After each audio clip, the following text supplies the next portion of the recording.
তোমার জন্য। এই যে মহারানী শোনে, হ্যাঁ? এইখানে যারা বেড়াইতে আসে তারা সকালে আরাম করে ঘুমায়। বলেন কেন? কেন? গভীর রাত পর্যন্ত স্বামী স্ত্রী হানিমুন করে। এত সকালে নাস্তা নিয়ে তাদের ঘুম ভাঙাইলে কাস্টমার সব এখান থেকে যাইব গা। বলেন কেন? কেন? আপনার তো শাদী মোবারক হয় নাই, কাজী আপনি বুঝবেন না। আপনারও তো শাদী হয় নাই, তা আপনি বুঝলেন কেমন কইরা? এই শরমের মধ্যে ফালাইলেন। বিয়া না হইলে কি এইখানে সব বিবাহিত স্বামী স্ত্রীর সাথে থাকতে থাকতে তাদের আচার আচরণ দেখতে দেখতে বোঝা হয়ে গেছে। বলেন কেন? বলেন কেন? একটা ইন্টেলেকচুয়াল কথা বলবো, জানি না বুঝতে পারবেন কিনা, তবু বলি শোনেন।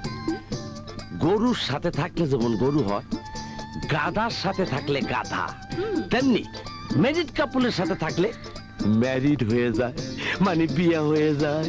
কিন্তু আপনার জীবনও বিয়ে হইব না। বলেন কেন? কেন? গরু আর গাধারে কোনো মানুষ বিয়া করে না। বলেন কেন? কেন? আপনি বুঝবেন না। শোনেন রহিম বাদশা, জি। ওই বৃষ্টি ম্যাডাম রাত্রে আমারে বলছে আজ তাদের বিয়া, সকাল সকাল নাস্তা দিতে। এই জন্যই নিয়ে যাইতাছি, বুঝছেন? Side please. সাইড। একা একা কেন ভালো লাগে না, মনে কেন কোনো কাজে বসে না। শালের খাই খাই বাপটা দেখছে, দেখে মনে হয় বৃষ্টি ম্যাডামের বিয়া না, যেন তার নিজেরই বিয়া। অবশ্য অসুবিধা নাই, মাইয়াটা আমারই পছন্দ করে, আমিও রাজি। বলেন বলেন তো কেন?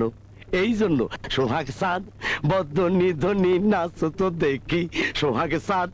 আচ্ছা আসি। না না না না,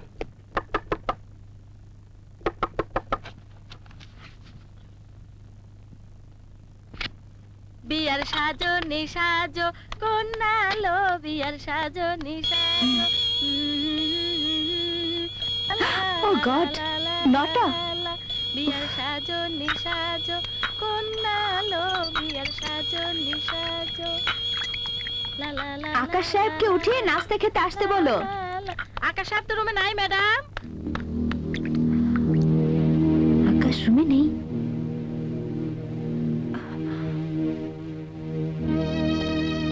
সকাল 10টায় কাজী অফিস যাবার কথা, তাহলে ও গেল কোথায়? গুড মর্নিং বৃষ্টি। জানেন মেঘা, আকাশ কাল গভীর রাতে ফিরেছে, আবার সকালে না বলে কোথায় চলে গেছে। আমাকে বলে গেছে।